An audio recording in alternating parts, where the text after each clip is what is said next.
teza e opozitës që i është vjedhur vota është rrëzuar nga Sali Berisha.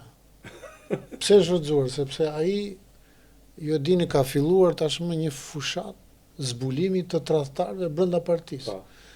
Pra ti kur ke pas kaq shumë tradhtar brenda partisë, si mund të kesh fituar vota më shumë se sa të kanë numëruar në qendra dhe numërimit votave.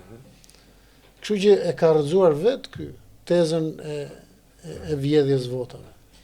Sigurisht që ato që ka identifikuar OSB Odiri, për mua qëndrojnë dhe duhet reflektuar fort mbi to, sidomos raporti i partisë politike me shtetin, është një gjë që duhet të ndryshojë menjëherë dhe unë mendoj që Partia Socialiste vetëm dëmtohet nga ky raport i shtrembruar që ndërton në fushata elektorale me administratën shtetërore.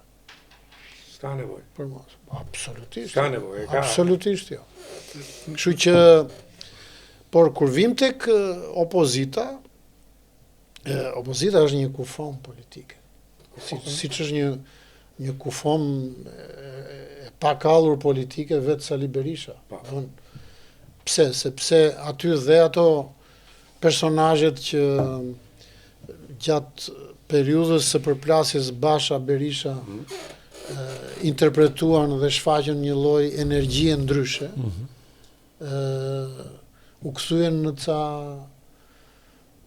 servil të përshtirë. Të përshtirë.